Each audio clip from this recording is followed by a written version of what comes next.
Applejack. This is how you make Applejack. Applejack is a concentrated cider. It is the ultimate event in making alcohol from apples. First, it's a cider, but if you want to lay it out end to end, you take a seed, you plant it in your backyard. If you have a backyard, if you just bought a backyard, and you don't know what else to do with a backyard, because backyard seemed like a thing you should have, and planting an apple tree seemed like a nice thing to do on an unsure Sunday. Just to see what would happen. Just to see if you could grow something from the earth and have it give off life, which, having grown up in a very concrete place, still astonishes you, and somehow it works. The deer that occasionally pop up in your yard to eat your wife's vegetable garden, for whatever reason, they leave the sprout of that tree alone. The sapling, all the way up to when it's so big you can hide behind it, and after 5 years of it being out there all by itself in the back of your mind, later suddenly it happens. A goddamn apple. It's a small apple, it's a young tree, and you've tried your best to forget about it, to leave it to keep its own shade and not tell anybody that it's there. But it is. It's a thing growing. A little impossible ball of life, right there, tiny and vulnerable, wrinkled, red skin, and just for you. You get too many, though, after a while. It sheds apples. It gets to be too much. They roll around, spread through the yard. You give them to strangers, you make juice, but there's still more and more, and you can't keep up with it. So you pulp them, you make applesauce, you make jellies, you try to sell them. You are now the kind of person who's making artisanal jellies and sauces, and then you do get rid of the apples, but it's just relentless. Every day you get home and it's just apples and more apples, and you can't see the end of it. It only grows bigger and gives off more apples, desperate to make more trees, to make more apples, but you can't have that happen.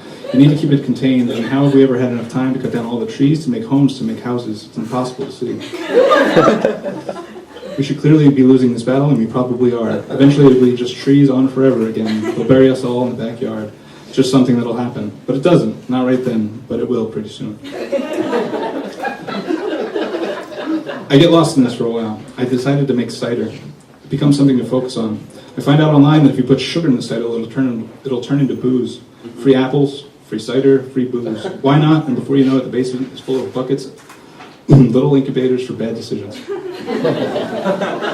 There's still too many, and suddenly I sell artisanal hard cider even though it's against the law, and I'm drinking deeply into the profits. But who cares? The apples keep coming, and they're impossible to ignore, and the tree is 20 feet tall and looming over the house, and it's all you ever think about, but nothing ever happens, and here it comes, it's falling. The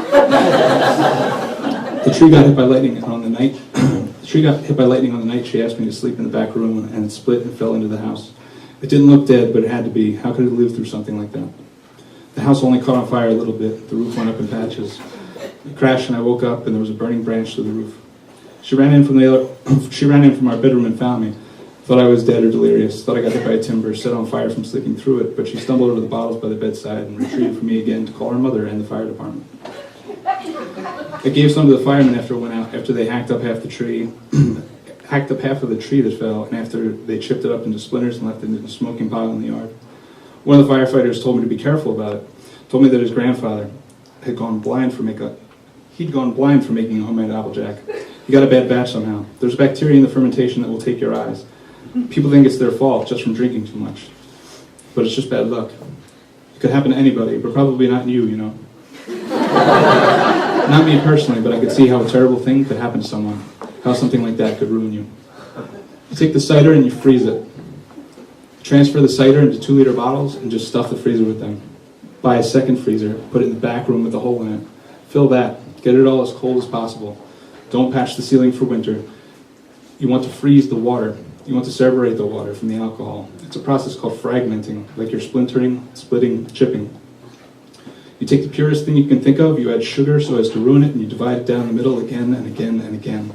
Just let it keep dividing. You let it sit and linger until it's hard to breathe, and you back away, keep it cold, keep it frozen. Suck the purity out of the mixture, throw it away with the bottle. So you're left with absolutely nothing but a glass jar of poison that will have just the hint of the thing that it was, and with any luck leaves you absolutely blind and screaming under a half-dead tree.